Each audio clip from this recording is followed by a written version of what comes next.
ہماری ویڈیوز دیکھنے کے لیے ہمارے چینل صراط جنت کو سبسکرائب کریں۔ اعوذ باللہ من الشیطان الرجیم، بسم اللہ الرحمن الرحیم۔ اللہ کے نام سے شروع جو نہایت مہربان رحمت والا ہے۔ سبح للہ ما فی السماوات وما فی الارض وهو العزیز الحکیم۔ اللہ کی پاکی بیان کی ہر اس چیز نے جو آسمانوں میں اور جو زمین میں ہے، اور وہی بہت عزت والا بڑا حکمت والا ہے۔ هو الذي أخرج الذين كفروا من أهل الكتاب من ديارهم لأول الحشر۔ وہی ہے جس نے ان کافر کتابیوں کو ان کے گھروں سے ان کے پہلے حشر کے وقت نکالا۔ ما ظننتم أن يخرجوا وظنوا أنهم مانعتهم حصونهم من الله فأتاهم الله من حيث لم يحتسبوا وقذف في قلوبهم الرعب يخربون بيوتهم بأيديهم وأيدي المؤمنين فاعتبروا يا أولي الأبصار۔ تمہیں گمان نہ تھا کہ وہ نکلیں گے، اور وہ سمجھتے تھے کہ ان کے قلعے انہیں اللہ سے بچا لیں گے، تو اللہ کا حکم ان کے پاس وہاں سے آیا جہاں سے انہیں گمان بھی نہ تھا، اور اس نے ان کے دلوں میں رعب ڈال دیا۔ وہ اپنے گھروں کو اپنے ہاتھوں سے اور مسلمانوں کے ہاتھوں سے ویران کرتے ہیں، تو اے آنکھوں والوں عبرت حاصل کرو۔ تفسیر صراط الجنان۔ سبح للہ ما فی السماوات وما فی الارض۔ اللہ کی پاکی بیان کی ہر اس چیز نے جو آسمانوں میں اور جو زمین میں ہے۔ اس آیت سے معلوم ہوا کہ ہر چیز زبان قال یا حال سے اللہ تعالیٰ کی تسبیح کرتی ہے جسے ہم نہیں سمجھتے، مگر ان کی تسبیح کی تاثیر جدا گانا ہے، جیسے سبزے کی تسبیح سے عذاب قبر دور ہوتا ہے۔ هو الذی اخرج الذین کفروا من اہل الکتاب۔ وہی ہے جس نے ان کافر کتابیوں کو نکالا۔ شان نزول۔ مفسرین فرماتے ہیں کہ یہ سورت بنو نذیر کے بارے میں نازل ہوئی۔ یہ لوگ یہودی تھے۔ جب نبی کریم صلی اللہ تعالیٰ علیہ وآلہ وسلم مدینہ طیبہ میں رونق افروز ہوئے تو انہوں نے حضور سے اس شرط پر صلح کی کہ نہ آپ کے ساتھ ہو کر کسی سے لڑیں گے اور نہ آپ سے جنگ کریں گے۔ جب جنگ بدر میں اسلام کی فتح ہوئی تو بنو نذیر نے کہا یہ وہی نبی ہیں جن کی صفت تورات میں ہے۔ پھر جب احد میں مسلمانوں کو ہزیمت کی صورت پیش آئی تو یہ شک میں پڑے، اور انہوں نے سرکار دو عالم صلی اللہ تعالیٰ علیہ وآلہ وسلم اور آپ کے نیاز مندوں کے ساتھ عداوت کا اظہار کیا، اور جو معاہدہ کیا تھا وہ توڑ دیا، اور ان کا ایک سردار کعب بن اشرف یہودی 40 یہودی سواروں کو ساتھ لے کر مکہ مکرمہ پہنچا، اور کعبہ معظمہ کے پردے تھام کر قریش کے سرداروں سے رسول کریم صلی اللہ تعالیٰ علیہ وآلہ وسلم کے خلاف معاہدہ کیا۔ اللہ تعالیٰ کے علم دینے سے حضور اقدس صلی اللہ تعالیٰ علیہ وآلہ وسلم اس حال پر مطلع تھے، اور بنو نذیر سے ایک خیانت اور بھی واقع ہو چکی تھی کہ انہوں نے قلعے کے اوپر سے تاجدار رسالت صلی اللہ تعالیٰ علیہ وآلہ وسلم پر فاسد ارادے سے ایک پتھر گرانے کا قصد کیا۔ اللہ تعالیٰ نے حضور اکرم صلی اللہ تعالیٰ علیہ وآلہ وسلم کو خبردار کر دیا، اور اللہ تعالیٰ کے فضل سے آپ محفوظ رہے۔ جب بنو نذیر کے یہودیوں نے خیانت کی اور عہد شکنی کی اور کفار قریش سے حضور اقدس صلی اللہ تعالیٰ علیہ وآلہ وسلم کے خلاف عہد کیا، تو حضور پر نور صلی اللہ تعالیٰ علیہ وآلہ وسلم نے حضرت محمد بن مسلمہ انصاری رضی اللہ تعالیٰ عنہ کو حکم دیا، اور انہوں نے کعب بن اشرف کو قتل کر دیا۔ پھر حضور انور صلی اللہ تعالیٰ علیہ وآلہ وسلم لشکر کے ساتھ بنو نذیر کی طرف روانہ ہوئے اور ان کا محاصرہ کر لیا۔ یہ محاصرہ 21 روز یعنی 21 ڈیز رہا۔ اس درمیان میں منافقین نے یہودیوں سے ہمدردی اور موافقت کے بہت معاہدے کیے، لیکن اللہ تعالیٰ نے ان سب کو ناکام کیا، یہودیوں کے دلوں میں رعب ڈالا، اور آخر کار انہیں حضور اقدس صلی اللہ تعالیٰ علیہ وآلہ وسلم کے حکم سے جلا وطن ہونا پڑا، اور وہ شام، اریحہ اور خیبر کی طرف چلے گئے۔ اس آیت کا خلاصہ یہ ہے کہ اللہ تعالیٰ وہی ہے جس نے بنو نذیر کے یہودیوں کو مدینہ منورہ میں موجود ان کے گھروں سے ان کے پہلے حشر کے وقت نکالا، یہ جلا وطنی ان کا پہلا حشر ہے، اور ان کا دوسرا حشر یہ ہے کہ امیر المؤمنین حضرت عمر رضی اللہ تعالی عنہ نے انہیں اپنے زمانہ خلافت میں خیبر سے شام کی طرف نکالا۔ یا دوسری تفسیر یہ ہے کہ یہ جلا وطنی ان کا پہلا حشر ہے، اور آخری حشر روز قیامت کا حشر ہے کہ آگ سب لوگوں کو سرزمین شام کی طرف لے جائے گی اور وہیں ان پر قیامت قائم ہوگی۔ اس کے بعد اہل اسلام سے خطاب فرمایا جاتا ہے کہ اے مسلمانوں، تمہیں گمان نہ تھا کہ وہ مدینہ منورہ سے نکلیں گے، کیونکہ وہ قوت اور لشکر والے تھے، مضبوط قلعے رکھتے تھے، ان کی تعداد کثیر تھی، جاگیردار اور صاحب مال تھے، اور وہ یہودی سمجھتے تھے کہ ان کے قلعے انہیں اللہ تعالیٰ سے بچا لیں گے، تو اللہ تعالیٰ کا حکم ان کے پاس وہاں سے آیا جہاں سے انہیں گمان بھی نہ تھا،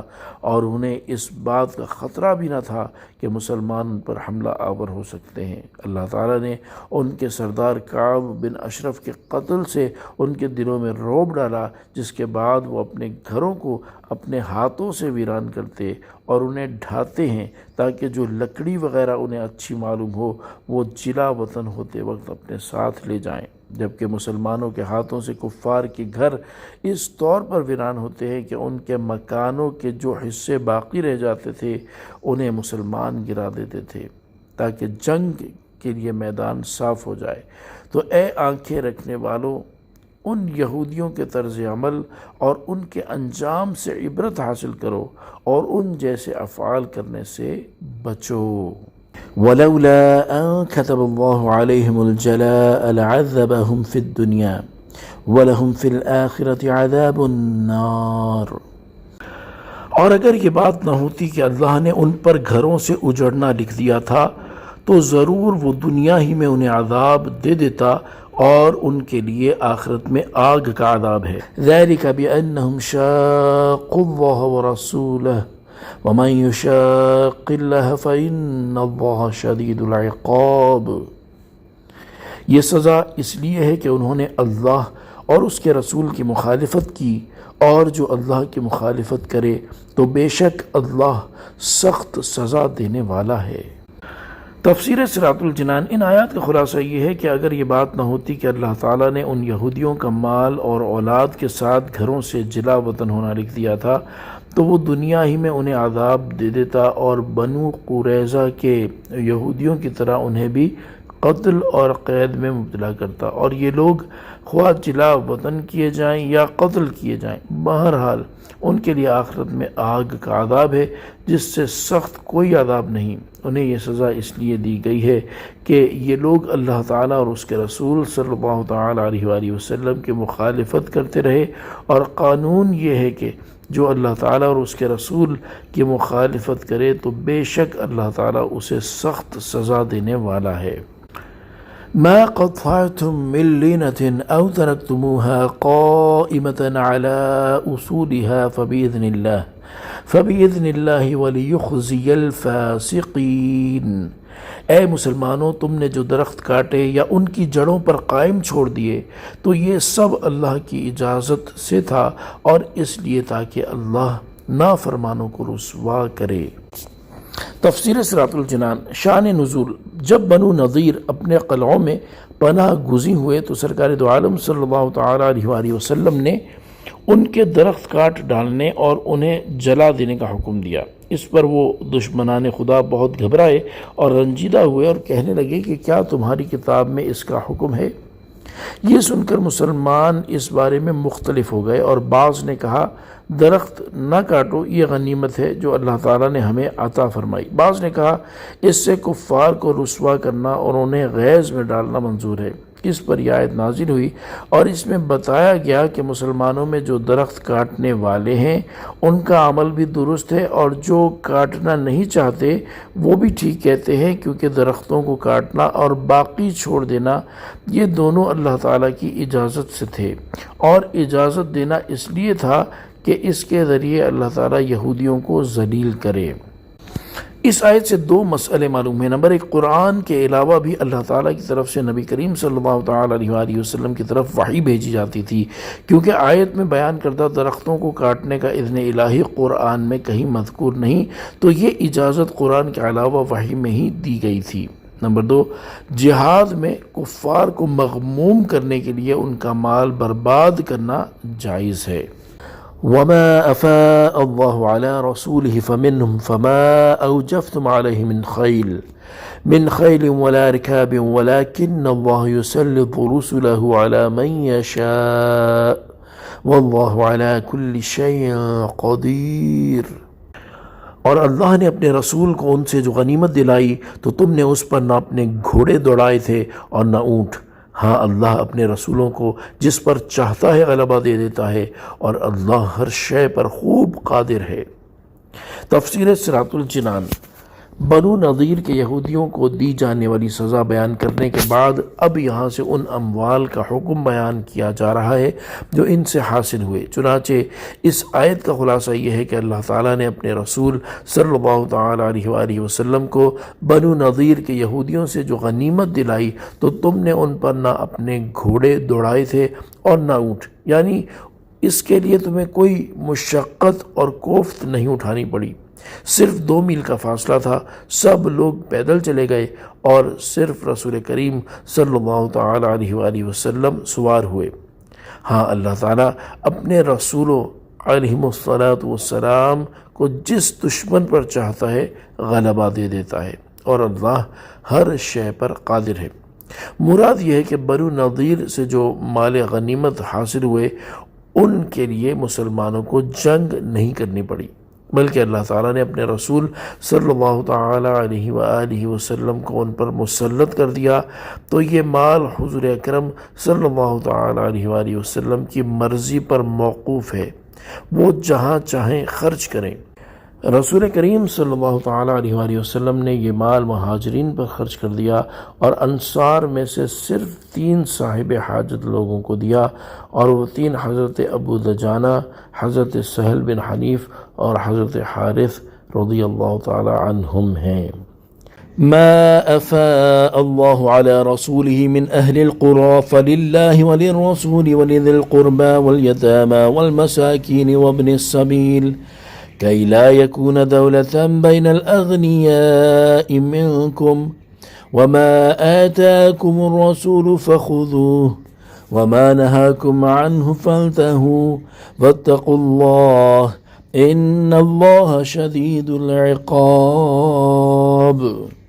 اللہ نے اپنے رسول کو شہر والوں سے جو غنیمت دلائی تو وہ اللہ اور رسول کے لیے ہے، اور رشتہ داروں کے لیے، اور یتیموں اور مسکینوں اور مسافروں کے لیے ہے، تاکہ وہ دولت تمہارے مالداروں کے درمیان ہی گردش کرنے والی نہ ہو جائے، اور رسول جو کچھ تمہیں عطا فرمائے وہ لے لو، اور جس سے تمہیں منع فرمائے تو تم باز رہو، اور اللہ سے ڈرو، بے شک اللہ سخت عذاب دینے والا ہے۔ تفسیر صراط الجنان۔ اس آیت کا خلاصہ یہ ہے کہ اللہ تعالیٰ نے اپنے رسول صلی اللہ تعالیٰ علیہ وآلہ وسلم کو شہر والوں سے جو غنیمت دلائی وہ اللہ تعالیٰ اور رسول کریم صلی اللہ تعالیٰ علیہ وآلہ وسلم کے لیے ہے، اور ان کے ساتھ ساتھ رسول اکرم صلی اللہ تعالیٰ علیہ وآلہ وسلم کے رشتہ داروں یعنی بنی ہاشم اور بنی مطلب کے لیے، اور یتیموں، مسکینوں اور مسافروں کے لیے ہے، تاکہ وہ دولت تمہارے مالداروں کے درمیان گھومنے والی چیز نہ ہو جائے اور غریب فقیر لوگ نقصان میں رہیں۔ زمانہ جاہلیت میں دستور تھا کہ غنیمت میں سے 1/4 تو سردار لے لیتا اور باقی قوم کے لیے چھوڑ دیتا، اس میں سے مالدار لوگ بہت زیادہ لے لیتے اور غریبوں کے لیے بہت ہی تھوڑا بچتا تھا۔ اسی معمول کے مطابق لوگوں نے سرکار دو عالم صلی اللہ تعالیٰ علیہ وآلہ وسلم سے عرض کیا کہ حضور غنیمت میں سے 1/4 لے لیں، باقی ہم باہم تقسیم کر لیں گے۔ اللہ تعالیٰ نے اس کا رد فرما دیا اور تقسیم کا اختیار نبی کریم صلی اللہ تعالیٰ علیہ وآلہ وسلم کو دیا، اور اس کا طریقہ ارشاد فرمایا، اور رسول جو کچھ تمہیں عطا فرمائے وہ لے لو، اور جس سے تمہیں منع فرمائے تو تم باز رہو۔ اس کا ایک معنی یہ ہے کہ رسول کریم صلی اللہ تعالیٰ علیہ وآلہ وسلم غنیمت میں سے جو کچھ تمہیں عطا فرمائے وہ لے لو، کیونکہ وہ تمہارے لیے حلال ہے، اور جو چیز لینے سے منع کریں اس سے باز رہو اور اس کا مطالبہ نہ کرو۔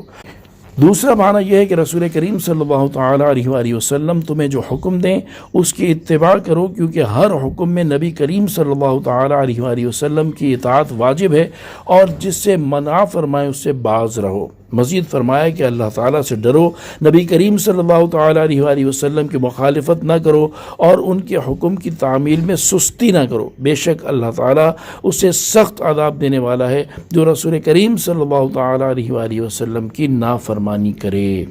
للفقراء المهاجرين الذين أخرجوا من ديارهم وأموالهم يبتغون فضلا من الله ورضوانا وينصرون الله ورسوله اولئک هم الصادقون۔ ان فقیر مہاجروں کے لیے جو اپنے گھروں اور اپنے مالوں سے نکالے گئے اس حال میں کہ اللہ کی طرف سے فضل اور رضا چاہتے ہیں اور وہ اللہ اور اس کے رسول کی مدد کرتے ہیں، وہی لوگ سچے ہیں۔ تفسیر صراط الجنان یعنی مال غنیمت میں جیسا کہ اوپر ذکر کیے ہوئے لوگوں کا حق ہے، ایسا ہی یہ مال ان فقیر مہاجروں کے لیے بھی ہے جو اپنے گھروں اور مالوں سے نکالے گئے اور ان کے گھروں اور مالوں پر کفار مکہ نے قبضہ کر لیا، اور ان کا حال یہ ہے کہ وہ اللہ تعالیٰ کا فضل یعنی آخرت کا ثواب اور اس کی رضا چاہتے ہیں، اور اپنے جان و مال سے دین کی حمایت میں اللہ تعالیٰ اور اس کے رسول کی مدد کرتے ہیں، وہی ایمان اور اخلاص میں سچے ہیں۔ حضرت قتادہ رضی اللہ تعالیٰ عنہ فرماتے ہیں کہ ان مہاجرین نے گھر، مال اور کنبے اللہ تعالیٰ اور رسول کریم صلی اللہ تعالیٰ علیہ وآلہ وسلم کی محبت میں چھوڑے اور اسلام کو قبول کیا، اور ان تمام شدتوں اور سختیوں کو گوارا کیا جو اسلام قبول کرنے کی وجہ سے انہیں پیش آئیں۔ ان کی حالتیں یہاں تک پہنچیں کہ بھوک کی شدت سے پیٹ پر پتھر باندھتے تھے اور سردیوں میں کپڑا نہ ہونے کے باعث گڑھوں اور غاروں میں گزارا کرتے تھے۔ ان صحابہ اکرام رضی اللہ تعالی عنہم کی فضیلت کے بارے میں حضرت عبداللہ بن عمر رضی اللہ تعالی عنہما سے روایت ہے، رسول کریم صلی اللہ تعالی علیہ وآلہ وسلم نے ارشاد فرمایا، فقراء مہاجرین مالداروں سے 40 سال پہلے جنت میں جائیں گے۔ دوسری حدیث میں حضرت ابو سعید خدری رضی اللہ تعالی عنہ سے روایت ہے، حضور پر نور صلی اللہ تعالی علیہ وآلہ وسلم نے ارشاد فرمایا، اے تنگ دست مہاجرین کے گروہ، تمہیں بشارت ہو، قیامت کے دن تم مکمل نور کے ساتھ امیر لوگوں سے نصف دن پہلے جنت میں داخل ہوگے، اور یہ نصف دن 500 برس کے برابر ہے۔ یاد رہے کہ فقراء مہاجرین بعض مالداروں سے 40 برس پہلے جنت میں جائیں گے اور بعض سے 500 برس پہلے جنت میں جائیں گے، لہٰذا پہلے والی حدیث اس حدیث کے خلاف نہیں۔ اس آیت سے معلوم ہوا کہ مہاجر صحابہ اکرام رضی اللہ تعالی عنہم حضور اقدس صلی اللہ تعالی علیہ وآلہ وسلم کی مدد کے لیے آئے تھے، اور اللہ تعالیٰ نے فرمایا کہ میری مدد کے لیے آئے۔ اس سے معلوم ہوا کہ حضور پر نور صلی اللہ تعالی علیہ وآلہ وسلم کی مدد کرنا اللہ تعالیٰ کی مدد کرنا ہے، یعنی حقیقت میں اللہ تعالیٰ کے دین کی مدد کرنا ہے۔ اس آیت سے یہ بھی معلوم ہوا کہ اللہ تعالیٰ کے بندوں کی مدد لینا شرک نہیں۔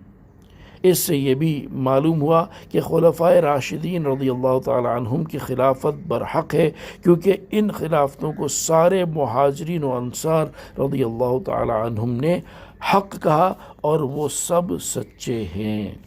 والذین تبوأوا الدار والإيمان من قبلهم يحبون من هاجر إليهم ولا يجدون في صدورهم حاجة مما أوتوا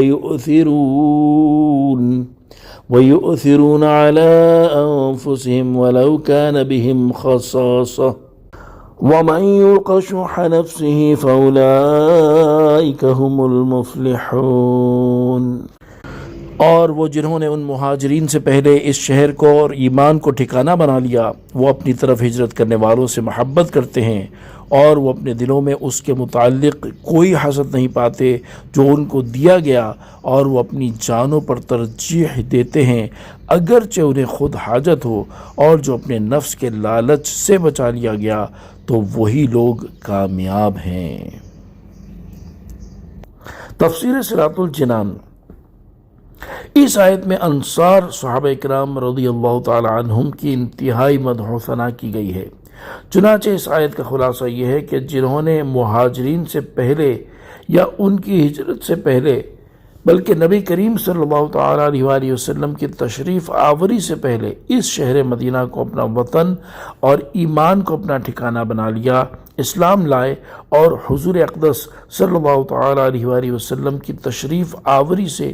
2 سال پہلے مسجدیں بنائیں۔ ان کا حال یہ ہے کہ وہ اپنی طرف ہجرت کرنے والوں سے محبت کرتے ہیں اور اس کا عملی ثبوت دیتے ہوئے اپنے گھروں میں انہیں ٹھہراتے اور اپنے مالوں میں نصف کا انہیں شریک کرتے ہیں، اور وہ اپنے دلوں میں اس مال کے بارے میں کوئی خواہش اور طلب نہیں پاتے جو ان مہاجرین کو دیا گیا، اور وہ اپنے اموال اور گھر ایثار کر کے مہاجرین کو اپنی جانوں پر ترجیح دیتے ہیں، اگرچہ انہیں خود مال کی حاجت ہو، اور جس کے نفس کو لالچ سے پاک کیا گیا تو وہی کامیاب ہیں۔ بعض مفسرین کے نزدیک اس آیت کا تعلق پچھلی آیات کے ساتھ ہے، اور اس میں انصار صحابہ کرام رضی اللہ تعالی عنہم کے لیے بھی اس مال کا حصہ بیان کیا گیا جو بنو نضیر کے یہودیوں سے حاصل ہوا۔ انصار صحابہ اکرام رضی اللہ تعالی عنہم نے مہاجر صحابہ اکرام رضی اللہ تعالی عنہم کے ساتھ جس اخوت، محبت اور ایثار کا مظاہرہ کیا، تاریخ میں اس کی مثال ملنا انتہائی مشکل ہے۔ یہاں ان کے ایثار کا ایک بہت ہی پیارا واقعہ منحصر ہو۔ حضرت ابو ہریرہ رضی اللہ تعالی عنہ فرماتے ہیں کہ رسول کریم صلی اللہ تعالی علیہ وآلہ وسلم کی خدمت میں ایک شخص حاضر ہوا اور عرض کی، یا رسول اللہ صلی اللہ تعالی علیہ وآلہ وسلم، مجھے بھوک لگی ہوئی ہے۔ آپ نے ازواج مطہرات رضی اللہ تعالی عنہن کے پاس کسی کو بھیج کر معلوم کیا، لیکن کھانے کی کوئی چیز نہ ملی۔ حضور اقدس صلی اللہ تعالی علیہ وآلہ وسلم نے ارشاد فرمایا، جو شخص آج رات اسے مہمان بنائے گا اللہ تعالیٰ اس پر رحم فرمائے۔ انصار میں سے ایک شخص کھڑے ہوئے اور عرض کی، یا رسول اللہ صلی اللہ تعالی علیہ وآلہ وسلم، میں حاضر ہوں۔ چنانچہ وہ اس آدمی کو اپنے گھر لے گئے اور اپنی زوجہ سے کہا، رسول اللہ صلی اللہ تعالی علیہ وآلہ وسلم کا مہمان آیا ہے، لہذا تم نے اس سے کوئی چیز بچا کر نہیں رکھنی۔ انہوں نے عرض کی، ہمارے پاس تو بچوں کی خوراک کے علاوہ اور کچھ بھی نہیں ہے۔ فرمایا، جب عشاء کا وقت ہو جائے تو تم بچوں کو بہلا پھسلا کر سلا دینا، پھر جب ہم کھانا کھانے بیٹھیں تو تم چراغ درست کرنے کے بہانے آ کر اسے بجھا دینا۔ اگر آج رات ہم بھوکے رہیں تو کیا ہوگا؟ چنانچہ یہی کچھ کیا گیا، اور جب صبح کے وقت وہ شخص نبی کریم صلی اللہ تعالی علیہ وآلہ وسلم کے بارگاہ میں حاضر ہوئے تو آپ نے ارشاد فرمایا، اللہ تعالیٰ نے تمہاری کارگزاری کو بہت پسند فرمایا ہے۔ بس اللہ تعالیٰ نے یہ آیت نازل فرمائی، وَيُؤْثِرُونَ عَلَىٰ أَنفُسِهِمْ وَلَوْ كَانَ بِهِمْ خَصَاصَةٌ، اور وہ اپنی جانوں پر ترجیح دیتے ہیں اگرچہ انہیں خود حاجت ہو۔ نفس کے لالچ سے پاک کیے جانے والے کامیاب ہیں۔ اس آیت سے معلوم ہوا کہ جن حضرات کے نفس کو لالچ سے پاک کر دیا گیا وہ حقیقی طور پر کامیاب ہے، اور یہ بھی معلوم ہوا کہ نفس کے لالچ جیسی بری عادت سے بچنا بہت مشکل ہے، اور جس پر اللہ تعالیٰ کی خاص رحمت ہو تو وہی اس عادت سے بچ سکتا ہے۔ یہ عادت کس قدر نقصان دہ ہے اس کا اندازہ اس حدیث سے لگایا جا سکتا ہے۔ چنانچہ حضرت عبداللہ بن عباس رضی اللہ تعالی عنہ سے روایت ہے، رسول اللہ صلی اللہ تعالی علیہ وآلہ وسلم نے ارشاد فرمایا، ظلم کرنے سے ڈرو، کیونکہ ظلم قیامت کا اندھیرا ہے، اور شح یعنی نفس کے لالچ سے بچو، کیونکہ شح نے تم سے پہلی امتوں کو ہلاک کر دیا کہ اسی نے ان کو ناحق قتل کرنے اور حرام کام کرنے پر ابھارا۔ اور اس سے بچنا کس قدر فائدہ مند ہے اس کا اندازہ اس روایت سے لگایا جا سکتا ہے۔ چنانچہ مروی ہے کہ حضرت عبد الرحمن بن عوف رضی اللہ تعالی عنہ بیت اللہ شریف کا طواف کر رہے اور یہ دعا مانگ رہے تھے، اے اللہ عز و جل، مجھے میرے نفس کی حرص سے بچا۔ اس سے زائد وہ کچھ نہیں کہتے تھے۔ جب ان سے اس کے بارے میں استغفار کیا گیا تو انہوں نے فرمایا، جب مجھے میرے نفس کے حرص سے محفوظ رکھا گیا تو نہ میں چوری کروں گا، نہ زنا کروں گا، اور نہ ہی میں نے اس قسم کا کوئی کام کیا ہے۔ اللہ تعالی ہم پر اپنا رحم فرمائے اور ہمیں نفس کے حرص اور لالچ سے محفوظ فرمائے، آمین۔ اس آیت سے 3 باتیں معلوم ہوئی۔ نمبر 1، صحابہ اکرام رضی اللہ تعالی عنہم کی عظمت و شان اور ان کے اوصاف بیان کرنا اللہ تعالیٰ کی سنت ہے۔ نمبر 2، انصار صحابہ اکرام رضی اللہ تعالی عنہم کی تعریف میں اللہ تعالیٰ نے یہ فرمایا کہ وہ مہاجر صحابہ اکرام رضی اللہ تعالی عنہم سے محبت کرتے ہیں۔ اس سے معلوم ہوا کہ تمام مہاجر صحابہ اکرام رضی اللہ تعالی عنہم سے محبت کرنا کمال ایمان کی نشانی ہے۔ نمبر 3، سرکار دو عالم صلی اللہ تعالی علیہ وآلہ وسلم کی برکت نے انصار صحابہ اکرام رضی اللہ تعالی عنہم کے دل ایسے پاک کر دیے کہ مہاجر صحابہ اکرام رضی اللہ تعالی عنہم سے حسد نہیں کرتے اور ان کے ساتھ محبت و ایثار کا سلوک کرتے ہیں۔ والذین جاءوا من بعدهم يقولون ربنا اغفر لنا ولإخواننا الذين سبقونا بالإيمان ولا تجعل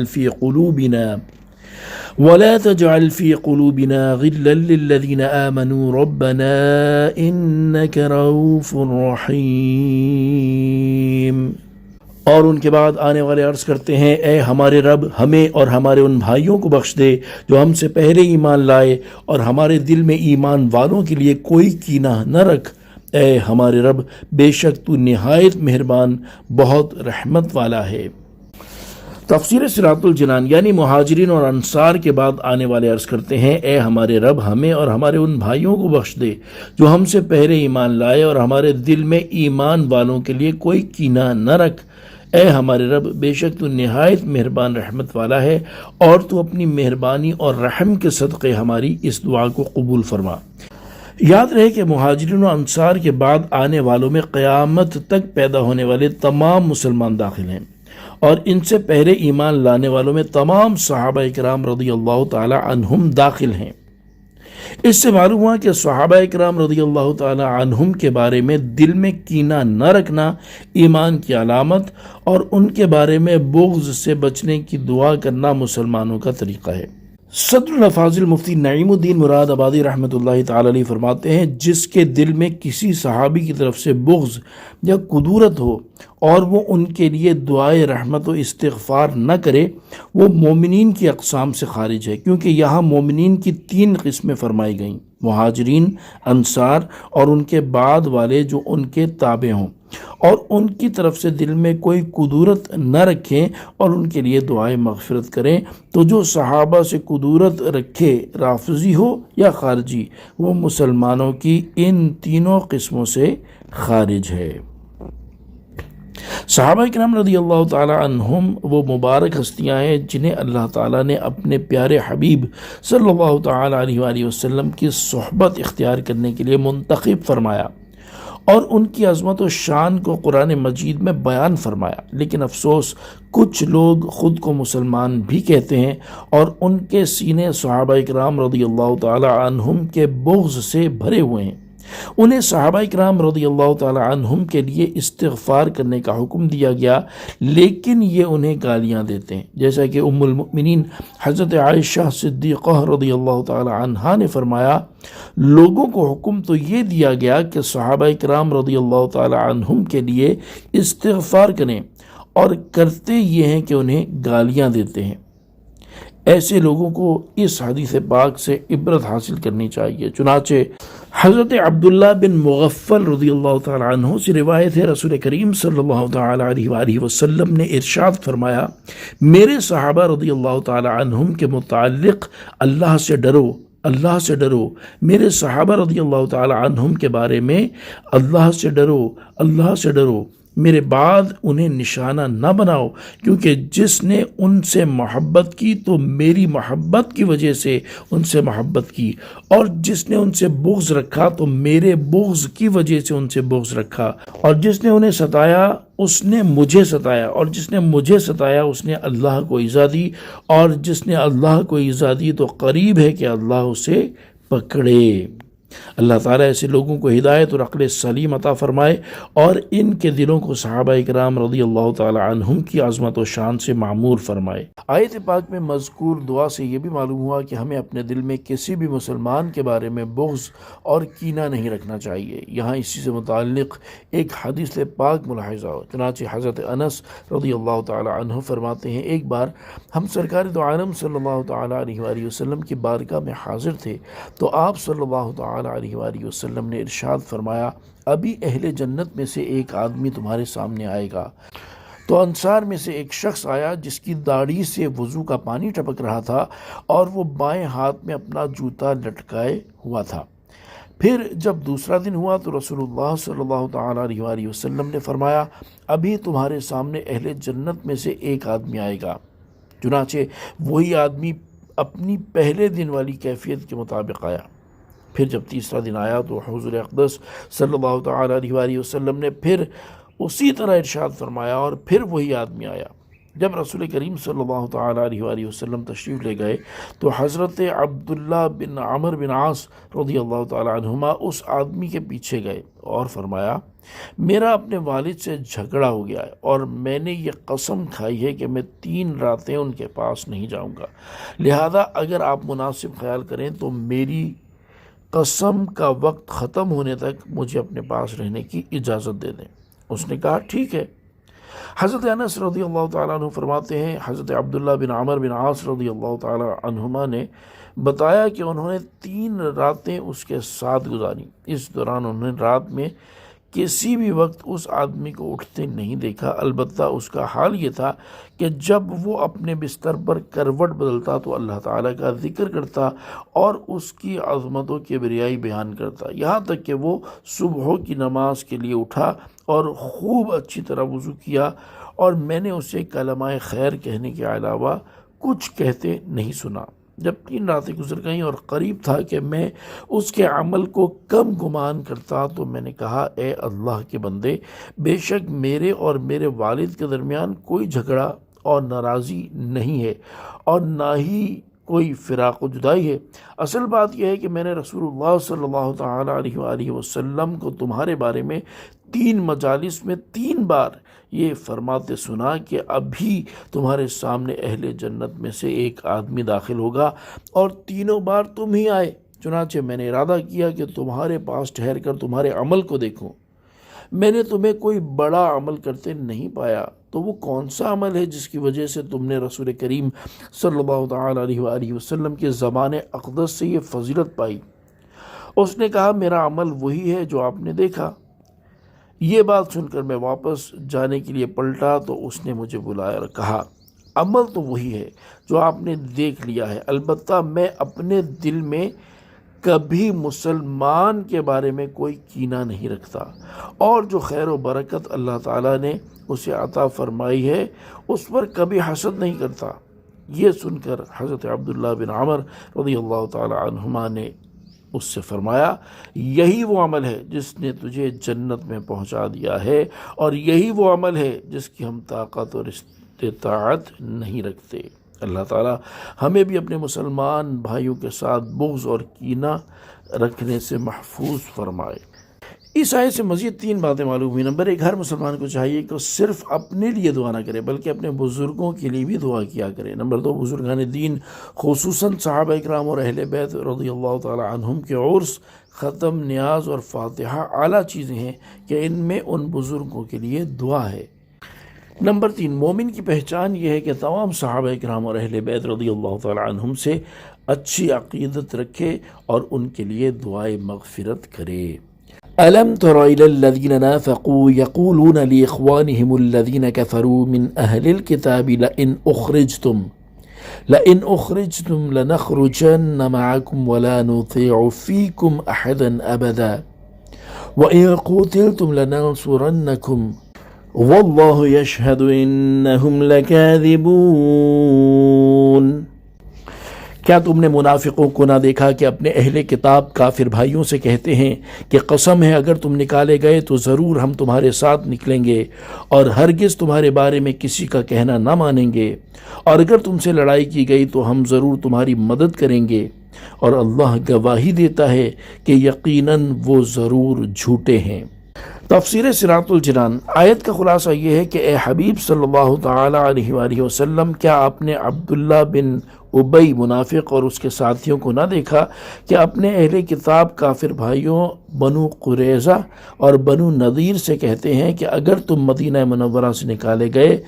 تو ضرور ہم تمہارے ساتھ جائیں گے، اور ہرگز تمہارے خلاف کسی کا کہا نہ مانیں گے، نہ مسلمانوں کا نہ رسول اکرم کا، اور اگر تم سے لڑائی ہوئی تو ہم ضرور تمہاری مدد کریں گے اور تمہارے ساتھ مل کر لڑیں گے۔ اللہ تعالیٰ گواہ ہے کہ یہودیوں سے منافقین کے یہ سب وعدے جھوٹے ہیں۔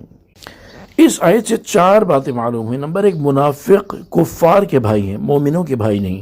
اگرچہ وہ بظاہر کلمہ پڑھتے ہیں لیکن وقت پر کفار ہی کا ساتھ دیتے ہیں۔ نمبر 2، کفار کو بھائی سمجھنا اور بھائی کہنا منافقوں کا کام ہے۔ نمبر 3، منافق در حقیقت کسی کا ساتھی نہیں اور نہ ہی اس کے وعدوں کا کوئی اعتبار ہے، نہ کفار کو اس پر اعتبار آتا ہے اور نہ ہی مسلمان کو۔ نمبر 4، اللہ تعالیٰ اپنے حبیب صلی اللہ تعالیٰ علیہ وآلہ وسلم کو ان کے خفیہ رازوں پر اطلاع دیتا ہے، کیونکہ منافقوں کی یہ گفتگو نہایت رازداری کے ساتھ تنہائی میں ہوئی تھی۔ لَإِنْ أُخْرِجُوا لَا يَخْرُجُونَ مَعَهُمْ وَلَئِنْ قُوتِلُوا لَا يَنْصُرُونَهُمْ وَلَئِنْ نَصَرُوهُمْ لَيُوَلُّنَّ الْأَدْبَارَ ثُمَّ لَا يُنْصَرُونَ۔ قسم ہے اگر وہ نکالے گئے تو یہ ان کے ساتھ نہ نکلیں گے، اور قسم ہے اگر ان سے لڑائی کی گئی تو یہ ان کی مدد نہ کریں گے، اور قسم ہے اگر یہ ان کی مدد کریں گے تو ضرور پیٹھ پھیر کر بھاگیں گے، پھر ان کی مدد نہ کی جائے گی۔ تفسیر صراط الجنان۔ اس آیت میں منافقین کے حال کی خبر دیتے ہوئے ارشاد فرمایا گیا کہ اگر وہ یہودی مدینے سے نکالے گئے تو یہ منافق ان کے ساتھ نہ نکلیں گے، اور اگر ان یہودیوں سے لڑائی کی گئی تو یہ منافق ان کی مدد نہ کریں گے۔ چنانچہ ایسا ہی ہوا کہ یہودیوں کو مدینہ منورہ سے نکال دیا گیا اور منافقین ان کے ساتھ نہ نکلے، اور یہودیوں سے لڑائی ہوئی لیکن منافقوں نے یہودیوں کی مدد نہ کی۔ مزید ارشاد فرمایا کہ اگر بالفرض منافق یہودیوں کی مدد کریں گے تو ضرور پیٹھ پھیر کر بھاگ جائیں گے، پھر جب یہ مددگار بھاگ نکلیں گے تو منافقوں کی مدد نہ کی جائے گی، اللہ تعالیٰ انہیں ہلاک فرما دے گا، اور ان کا کفر ظاہر ہونے کے بعد ان کا نفاق انہیں نفع نہ دے گا۔ لأنتم أشد رهبة في صدورهم من الله ذلك بأنهم قوم لا يفقهون۔ بے شک ان کے دلوں میں اللہ سے زیادہ تمہارا ڈر ہے، یہ اس لیے کہ وہ ناسمجھ لوگ ہیں۔ تفسیر صراط الجنان۔ یعنی اے مسلمانوں، بے شک ان منافقوں کے دلوں میں اللہ تعالیٰ سے زیادہ تمہارا ڈر ہے کہ تمہارے سامنے تو کفر کا اظہار کرنے سے ڈرتے ہیں، اور یہ جانتے ہوئے بھی کہ اللہ تعالیٰ دلوں کی چھپی باتیں جانتا ہے، دل میں کفر رکھتے ہیں۔ ان کا یہ ڈر اس لیے ہے کہ وہ ناسمجھ لوگ ہیں، اللہ تعالیٰ کی عظمت کو نہیں جانتے، ورنہ جیسا اس سے ڈرنے کا حق ہے ویسا اس سے ڈرتے۔ لا يقاتلونكم جميعا إلا في قرى محصنة أو من وراء جدر بأسهم بينهم شديد تحسبهم جميعا وقلوبهم شتى ذلك بأنهم قوم لا يعقلون۔ یہ سب مل کر بھی تم سے نہ لڑیں گے مگر قلعہ بند شہروں میں یا دیواروں کے پیچھے سے، ان کی آپس میں لڑائی بہت سخت ہے، تم انہیں اکٹھا سمجھتے ہو حالانکہ ان کے دل الگ الگ ہیں، یہ اس لیے کہ وہ بے عقل لوگ ہیں۔ تفسیر صراط الجنان۔ یعنی اے مسلمانوں، سب یہودی مل کر بھی اعلانیہ تم سے نہ لڑیں گے بلکہ قلعہ بند شہروں میں یا دیواروں کے پیچھے چھپ کر لڑیں گے۔ ایسا ہی ہوا کہ مدینہ منورہ کے اہل کتاب نے کبھی کھلم کھلا مسلمانوں کے مقابلے میں ہمت نہ کی، بلکہ غزوہ خندق کے بعد جب مسلمانوں نے ان کی بدعہدی کی بنا پر ان سے مقابلہ کیا تو وہ اپنے کوچہ بند محلوں میں بند ہو کر بیٹھ گئے، پھر مجبوراً نکلے تو بنو قریظہ قتل اور بنو نذیر جلا وطن کر دیے گئے۔ یوں اللہ تعالیٰ نے جیسا فرمایا تھا ویسا ہی ہوا۔ خیال رہے کہ یہاں صرف مدینہ منورہ کے کتابیوں کا ذکر ہے، لہذا اس آیت پر یہ اعتراض نہیں کیا جا سکتا کہ نبی کریم صلی اللہ تعالیٰ علیہ وآلہ وسلم کے زمانے میں مشرکین اور حضرت عمر فاروق رضی اللہ تعالیٰ عنہ کے زمانے میں یہودی اور عیسائی مسلمانوں کے مقابلے میں آئے اور ان سے بڑی بڑی لڑائیاں ہوئیں۔ بأسهم بینہم شدید، ان کی آپس میں لڑائی بہت سخت ہے، یعنی جب وہ یہودی آپس میں لڑتے ہیں تو بہت شدت اور سختی سے لڑتے ہیں، لیکن مسلمانوں کے مقابلے میں بزدل اور نامرد ثابت ہوتے ہیں، کیونکہ اللہ تعالیٰ نے ان کے دلوں میں مسلمانوں کا رعب ڈال دیا ہے۔ تحسبهم جميعا وقلوبهم شتى، تم انہیں اکٹھا سمجھتے ہو حالانکہ ان کے دل الگ الگ ہیں۔ یعنی اے سننے والے، تم انہیں ایک متحد، متفق اور ایک دوسرے سے الفت رکھنے والی جماعت سمجھتے ہو، حالانکہ ان کے دل الگ الگ ہیں۔ وہ ایک دوسرے سے کوئی الفت نہیں رکھتے، اور ان کے دلوں کا الگ الگ ہونا اس لیے ہے کہ وہ بے عقل لوگ ہیں، نہ حق کو پہچانتے ہیں اور نہ اس کی پیروی کرتے ہیں۔ اس آیت سے معلوم ہوا کہ کفار مسلمانوں کے مقابلے میں کسی مصلحت کی وجہ سے ایک ہو جاتے ہیں، ورنہ حقیقت یہ ہے کہ ان میں باہمی اتفاق اور اتحاد نہیں ہے، بلکہ یہ ایک دوسرے کے شدید دشمن ہیں اور اپنی دشمنی نکالنے کا کوئی موقع ہاتھ سے جانے نہیں دیتے۔ حضرت انس رضی اللہ تعالیٰ عنہ سے روایت ہے، نبی کریم صلی اللہ تعالیٰ علیہ وآلہ وسلم نے ارشاد فرمایا، ایمان والے ایک دوسرے کے خیر خواہ اور باہم محبت کرنے والے ہوتے ہیں، اگرچہ ان کے گھر اور اجسام جدا جدا ہوں، اور فاجر لوگ آپس میں ایک دوسرے کے ساتھ دھوکہ اور خیانت کرنے والے ہوتے ہیں، اگرچہ ان کے گھر اور بدن اکٹھے ہوں۔ فی زمانہ بھی اس کے نظارے دیکھے جا رہے ہیں، لہذا مسلمانوں کو چاہیے کہ کفار پر کسی صورت اعتماد نہ کریں، بلکہ اپنے مسلمان بھائیوں پر اعتماد کریں، اور مسلمانوں کو بھی چاہیے کہ وہ ایک دوسرے کے اعتماد پر پورا اتریں۔ كمثل الذين من قبلهم قريبا ذاقوا وبال أمرهم ولهم عذاب أليم۔ ان کی مثال ان لوگوں کی مثال جیسی ہے جو ابھی قریب زمانے میں ان سے پہلے ہوئے ہیں، انہوں نے اپنے کام کا وبال چکھا اور ان کے لیے دردناک عذاب ہے۔ تفسیر صراط الجنان، اس آیت میں یہودیوں کی ایک مثال بیان کی گئی ہے، جس کا خلاصہ یہ ہے کہ ان کا حال مشرکین جیسا ہے جنہوں نے جنگ بدر میں رسول کریم صلی اللہ تعالیٰ علیہ وآلہ وسلم کے ساتھ عداوت رکھنے کا اور کفر کرنے کا وبال چکھا اور ذلت اور رسوائی کے ساتھ ہلاک کیے گئے، اور اس کے ساتھ ساتھ ان کے لیے آخرت میں جہنم کا دردناک عذاب ہے۔ تو دنیا اور آخرت میں جو حشر ان مشرکوں کا ہوا وہی ان یہودیوں کا ہوگا۔ كمثل الشيطان إذ قال للإنسان اكفر فلما كفر قال إني بريء منك إني أخاف الله رب العالمين۔ جیسے شیطان کی مثال جب اس نے آدمی سے کہا کفر کر، پھر جب اس نے کفر کر لیا تو کہا بے شک میں تجھ سے بیزار ہوں، بے شک میں اس اللہ سے ڈرتا ہوں جو سارے جہانوں کا رب ہے۔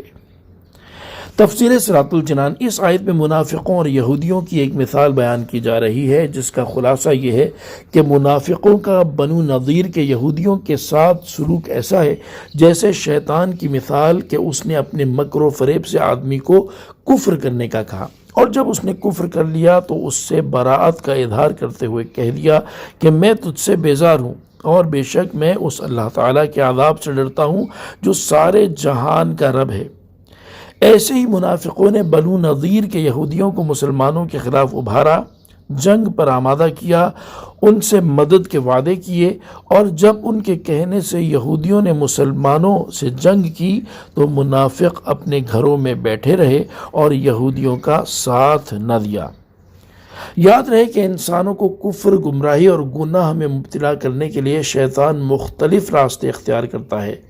اور طرح طرح کے طریقے آزماتا ہے۔ ان میں سے ایک راستہ یہ ہے کہ شیطان کسی کام کو بندے کے سامنے نیک بنا کر پیش کرتا ہے، اور بندہ نیک عمل سمجھتے ہوئے وہ کام کرنا شروع کر دیتا ہے، پھر شیطان اسے رفتہ رفتہ گناہ کی طرف لے جاتا ہے، یہاں تک کہ بندہ گناہ میں مبتلا ہو جاتا ہے، پھر اس گناہ سے ہونے والی رسوائی سے بندے کو خوف زدہ کر کے دوسرے گناہ پر مجبور کرتا ہے، یوں اس سے گناہ در گناہ کرواتا رہتا ہے اور آخرکار بندے کو کفر کرنے پر مجبور کر دیتا ہے، اور جب بندہ کفر کر لیتا ہے تو شیطان اسے کفر کی اندھیری وادی میں تنہا چھوڑ کر چلا جاتا ہے، اور یہ بندہ کفر کی حالت میں موت کا شکار ہو کر ہمیشہ کے لیے جہنم کے دردناک عذاب میں مبتلا ہو جاتا ہے۔ فكان عاقبتهما أنهما في النار خالدين فيها وذلك جزاء الظالمين۔ تو ان دونوں کا انجام یہ ہوا کہ وہ دونوں آگ میں ہوں گے، ہمیشہ اس میں رہیں گے، اور ظالموں کی یہی سزا ہے۔ تفسیر صراط الجنان، یعنی شیطان اور کفر کرنے والے اس انسان کا اخروی انجام یہ ہوا کہ وہ دونوں جہنم کی آگ میں ہیں اور ہمیشہ اس میں رہیں گے، اور ظالموں کی یہی سزا ہے کہ وہ ہمیشہ جہنم کی آگ میں رہیں گے۔ یا ایہا الذین آمنوا اتقوا اللہ ولتنظر نفس ما قدمت لغد واتقوا اللہ ان اللہ خبیر بما تعملون۔ اے ایمان والو، اللہ سے ڈرو اور ہر جان دیکھے کہ اس نے کل کے لیے آگے کیا بھیجا ہے، اور اللہ سے ڈرو، بے شک اللہ تمہارے اعمال سے خوب خبردار ہے۔ تفسیر صراط الجنان۔ گزشتہ آیات میں یہودیوں کی عہد شکنی اور منافقین کے مکر و فریب کو بیان کیا گیا، اور اب یہاں سے ایمان والوں کو نصیحت کی جا رہی ہے۔ چنانچہ اس آیت کا خلاصہ یہ ہے کہ اے ایمان والو، تم جو کام کرتے ہو اور جو چھوڑتے ہو، ہر ایک میں اللہ تعالیٰ سے ڈرو اور اس کے حکم کی مخالفت نہ کرو، اور ہر جان دیکھے کہ اس نے قیامت کے دن کے لیے کیا اعمال کیے، اور تمہیں مزید تاکید کی جاتی ہے کہ اللہ تعالیٰ سے ڈرو اور اس کی اطاعت و فرما برداری میں سرگرم رہو۔ بے شک اللہ تعالیٰ تمہارے اعمال سے خبردار ہے، لہذا جب گناہ کرنے لگو تو سوچ لو کہ اللہ تعالیٰ ہمارے اس گناہ کو دیکھ رہا ہے، وہ قیامت کے دن اس کا حساب لے گا اور اس کی سزا دے گا۔ اس آیت سے معلوم ہوا کہ ایک گھڑی غور و فکر کرنا بہت سے ذکر کرنے سے بہتر ہے۔ اپنے اعمال کے بارے میں سوچنا بہت افضل عمل ہے، اور یہی مراقبہ ہے۔ حضرت ابو ہریرہ رضی اللہ تعالی عنہ سے روایت ہے، نبی اکرم صلی اللہ تعالی علیہ وآلہ وسلم نے ارشاد فرمایا، آخرت کے معاملے میں گھڑی بھر غور و فکر کرنا 60 سال کی عبادت سے بہتر ہے۔ امام محمد غزالی رحمۃ اللہ تعالی علیہ فرماتے ہیں، مراقبے کا معنی ہے نگہبانی کرنا۔ جس طرح اپنا مال شریک کے حوالے کر کے شرط رکھی جاتی ہے اور عہد و پیمان کے بعد بھی بے خبر ہو کر نہیں بیٹھتے، اسی طرح ہر وقت نفس کی خبر گیری کرتے رہنا بھی ضروری ہے، کیونکہ اگر تم اس سے غافل ہو گئے تو وہ کاہلی اور خواہشات کو پورا کرنے کے سبب پھر سے سرکش ہو جائے گا۔ مراقبے کی حقیقت یہ ہے کہ بندہ اس بات پر کامل یقین رکھے کہ اللہ تعالیٰ اس کے ہر فعل اور ہر خیال سے واقف ہے، اور اسے کسی بات کا کوئی پہلو پوشیدہ نہیں ہے۔ لوگ اگر صرف اس کے ظاہر کو دیکھتے ہیں تو اللہ تعالیٰ اس کے ظاہر و باطن دونوں کو دیکھتا ہے۔ جس نے یہ بات سمجھ لی اور یہ آگاہی اس کے دل پر غالب آ گئی تو اس کا ظاہر و باطن زیور ادب سے آراستہ ہو جائے گا۔ انسان اگر اس بات پر یقین کرے کہ اللہ تعالیٰ اس کے ظاہر و باطن سے واقف نہیں ہے تو وہ کافر ہے، اور اگر اس پر ایمان لایا پھر اس کی مخالفت کی تو وہ بڑا دلیر اور بے شرم ہے۔ ترغیب کے لیے یہاں بزرگان دین کے مراقبہ فکر آخرت سے متعلق واقعات سنیے۔ حضرت انس بن مالک رضی اللہ تعالیٰ عنہ فرماتے ہیں، میں ایک باغ میں گیا تو وہاں حضرت عمر فاروق رضی اللہ تعالیٰ عنہ کی آواز سنی۔ ہم دونوں کے درمیان ایک دیوار حائل تھی، اور وہ کہہ رہے تھے، عمر خطاب کا بیٹا اور امیر المؤمنین کا منصب، واہ کیا خوب! اے عمر، اللہ سے ڈرتے رہو ورنہ اللہ تعالیٰ تمہیں سخت عذاب دے گا۔ حضرت عثمان غنی رضی اللہ تعالیٰ عنہ جب کسی قبر پر تشریف لے جاتے تو اس قدر روتے کہ ان کی داڑھی آنسوؤں سے تر ہو جاتی۔ آپ کی خدمت میں عرض کی گئی، جنت اور دوزخ کے تذکرے پر آپ اتنا نہیں روتے جتنا قبر پر روتے ہیں، اس کی حکمت کیا ہے؟ آپ نے فرمایا، میں نے نبی کریم صلی اللہ تعالی علیہ وآلہ وسلم سے سنا ہے کہ قبر آخرت کی سب سے پہلی منزل ہے۔ اگر قبر والے نے اس سے نجات پالی تو بعد یعنی قیامت کا معاملہ آسان ہے، اور اگر اس سے نجات نہ پائی تو بعد کا معاملہ زیادہ سخت ہے۔ اور رسول کریم صلی اللہ تعالی علیہ وآلہ وسلم نے ارشاد فرمایا، میں نے قبر سے زیادہ ہولناک منظر کوئی نہیں دیکھا۔ ایک صاحب رضی اللہ تعالیٰ عنہ فرماتے ہیں، میں خدا کو گواہ بنا کر کہتا ہوں کہ میں نے امیر المؤمنین حضرت علی المرتضی کرم اللہ تعالی وجہہ الکریم کو کئی مرتبہ دیکھا کہ رات کی تاریکی میں آپ اپنے محراب میں لرزاں و ترساں اپنی داڑھی مبارک تھامے ہوئے ایسے بے چین بیٹھے ہوتے کہ گویا زہریلے سانپ نے ڈس لیا ہو۔ آپ غم کے ماروں کی طرح روتے اور بے اختیار ہو کر اے میرے رب، اے میرے رب پکارتے، پھر دنیا سے مخاطب ہو کر فرماتے، تو مجھے دھوکے میں ڈالنے کے لیے آئی ہے، میرے لیے بند سور کر آئی ہے، دور ہو جا، کسی اور کو دھوکہ دینا، میں تجھے 3 طلاق دے چکا ہوں، تیری عمر کم ہے اور تیری محفل حقیر، جبکہ تیرے مصائب جھیلنا آسان ہے، صد زیادہ راہ کی کمی ہے اور سفر طویل ہے، جبکہ راستہ وحشت سے بھرپور ہے۔ ولا تكونوا كالذين نسوا الله فأنساهم أنفسهم أولئك هم الفاسقون، اور ان لوگوں کی طرح نہ بنو جنہوں نے اللہ کو بھلا دیا تو اللہ نے انہیں ان کی جانیں بھلا دی، وہی نافرمان ہیں۔ تفسیر صراط الجنان، یعنی اے ایمان والو ان یہودیوں اور منافقوں کی طرح نہ ہونا جنہوں نے اللہ تعالیٰ کے حقوق کو بھلا دیا اور جیسی اس کی قدر کرنے کا حق تھا ویسی قدر نہ کی، اور اس کے احکامات و ممنوعات کی ان کے حق کے مطابق رعایت نہ کی، تو اس کے سبب اللہ تعالیٰ نے انہیں اپنی جانوں کو بھول جانے والا بنا دیا، جس کا نتیجہ یہ ہوا کہ وہ اس چیز کو نہیں سنتے جو انہیں نفع دے، اور وہ کام نہیں کرتے جو انہیں نجات دے، اور یہ بھول جانے والے ہی کامل فاسق ہیں۔ آیت وَلَا تَكُونُوا كَالَّذِينَ نَسُوا اللَّهَ سے حاصل ہونے والی معلومات، اس آیت سے 4 باتیں معلوم ہوئیں۔ نمبر 1، جن لوگوں کو اللہ تعالیٰ کے حقوق یاد نہ رہے جیسے یہودی اور عیسائی وغیرہ، ان جیسا ہونے سے منع فرمایا گیا ہے۔ نمبر 2، اسلام کے سوا کسی اور دین میں رہ کر اللہ تعالیٰ کو یاد کرنا قابل قبول نہیں،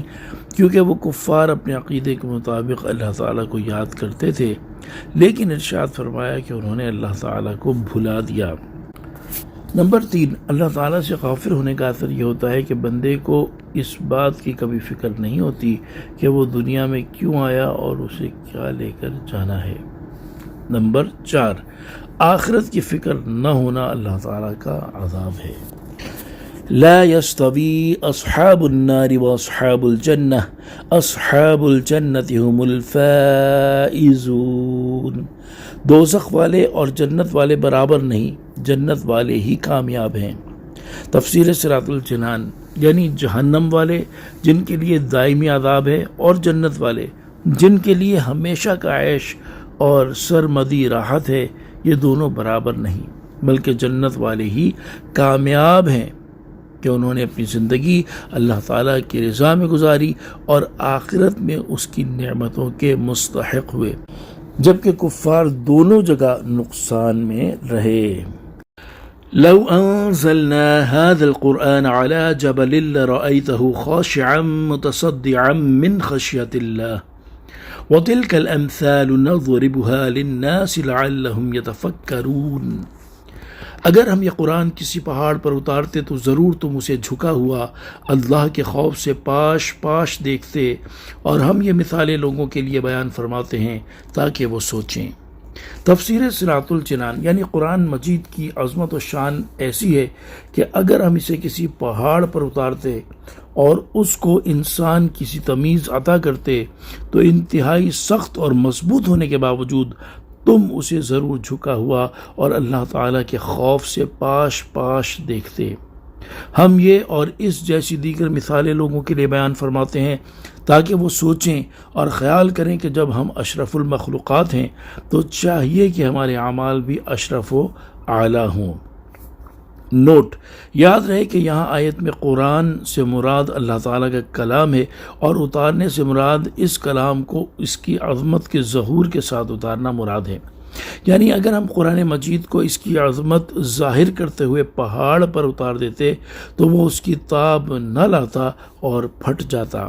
اس آیت سے اشارتاً معلوم ہوا کہ حضور انور صلی اللہ تعالی علیہ وآلہ وسلم کا قلب شریف پہاڑ سے زیادہ قوی اور مضبوط ہے، کیونکہ آپ کو اللہ تعالیٰ کا خوف اور اسرار الہی سے واقفیت کامل طریقے سے حاصل ہونے کے باوجود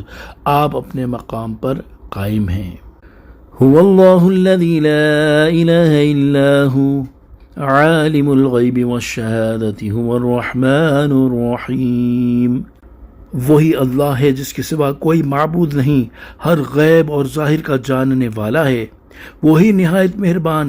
بہت رحمت والا ہے۔ تفسیر صراط الجنان، اس سے پہلی آیت میں قرآن مجید کی عظمت و شان بیان کی گئی، اور اس آیت سے اللہ تعالیٰ اپنی عظمت و شان بیان فرما رہا ہے کہ وہی اللہ ہے جس کے سوا کوئی معبود نہیں، اور اس کی شان یہ ہے کہ وہ ظاہر اور پوشیدہ نیز موجود و معدوم سب کو جانتا ہے، اور وہی بڑا مہربان رحمت والا ہے۔ هو اللہ الذی لا الہ الا ہو وہی اللہ ہے جس کے سوا کوئی معبود نہیں. الملک بادشاہ، القدوس نہایت پاک، السلام سلامتی دینے والا، المؤمن امن بخشنے والا، المہیمن حفاظت فرمانے والا، العزیز بہت عزت والا، الجبار بے حد عظمت والا، المتکبر اپنی بڑائی بیان فرمانے والا، سبحان اللہ عما یشرکون اللہ ان مشرکوں کے شرک سے پاک ہے. تفسیر صراط الجنان. اس آیت میں اللہ تعالیٰ نے اپنے 10 اوصاف بیان فرمائے ہیں. نمبر 1، اللہ تعالیٰ کے سوا کوئی معبود نہیں. نمبر 2، ملک و حکومت کا حقیقی مالک ہے کہ تمام موجودات اس کے ملک اور حکومت کے تحت ہیں، اور اس کا مالک ہونا اور اس کی سلطنت دائمی ہے جسے زوال نہیں. نمبر 3، ہر عیب اور تمام برائیوں سے نہایت پاک ہے. نمبر 4، اپنی مخلوق کو آفتوں اور نقصانات سے سلامتی دینے والا ہے. نمبر 5، اپنے فرما بردار بندوں کو اپنے عذاب سے امن بخشنے والا ہے. نمبر 6، ہر چیز پر نگہبان اور اس کی حفاظت فرمانے والا ہے. نمبر 7، ایسی عزت والا ہے جس کی مثال نہیں مل سکتی، اور ایسے غلبے والا ہے کہ اس پر کوئی بھی غالب نہیں آ سکتا. نمبر 8 اور 9، اپنی ذات اور تمام صفات میں عظمت اور بڑائی والا ہے، اور اپنی بڑائی کا اظہار کرنا اسی کے شایع اور لائق ہے، کیونکہ اس کا ہر کمال عظیم ہے اور ہر صفت عالی ہے، جبکہ مخلوق میں کسی کو یہ حق حاصل نہیں کہ وہ تکبر یعنی اپنی بڑائی کا اظہار کرے، بلکہ بندے کے لیے شایع یہ ہے کہ وہ عاجزی اور انکساری کا اظہار کرے. نمبر 10، اللہ تعالیٰ ان مشرکوں کے شرک سے پاک ہے. هو اللہ الخالق وہی اللہ بنانے والا، الباری پیدا کرنے والا، المصور ہر ایک کو صورت دینے والا، لہ الاسماء الحسنى سب اچھے نام اسی کے ہیں. یسبح لہ ما فی السماوات والارض وہو العزیز الحکیم آسمان اور زمین میں موجود ہر چیز اسی کی پاکی بیان کرتی ہے، اور وہی بہت عزت والا بڑا حکمت والا ہے. تفسیر صراط الجنان. یعنی وہی اللہ ہے جس کی شان یہ ہے کہ وہ بنانے والا، عدم سے وجود میں لانے والا، اور ہر ایک کو جیسی چاہے ویسی صورت دینے والا ہے. سب اچھے نام اسی کے ہیں جو کہ اس کی بلند صفات پر دلالت کرتے ہیں. آسمانوں اور زمین میں موجود ہر چیز تمام عیوب و نقائص سے اس کی پاکی بیان کرتی ہے، اور وہی حقیقی طور پر عزت والا حکمت والا ہے. سورہ حشر کی آخری 3 آیات کی بڑی فضیلت ہے. حضرت معقل بن یسار رضی اللہ تعالی عنہ سے روایت ہے، رسول کریم صلی اللہ تعالی علیہ وآلہ وسلم نے ارشاد فرمایا، جس نے صبح کے وقت 3 مرتبہ اعوذ باللہ السمیع العلیم من الشیطان الرجیم کہا اور سورہ حشر کی آخری 3 آیات کی تلاوت کی، تو اللہ تعالیٰ 70,000 فرشتے 70,000 فرشتے مقرر کر دیتا ہے جو شام تک اس کے لیے دعائے مغفرت کرتے رہتے ہیں.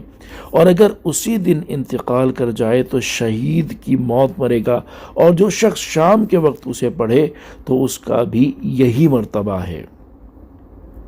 اس کی دوسری فضیلت ملاحظہ ہو، حضرت ابو امامہ باہلی رضی اللہ تعالی عنہ سے روایت ہے، سرکار دو عالم صلی اللہ تعالی علیہ وآلہ وسلم نے ارشاد فرمایا،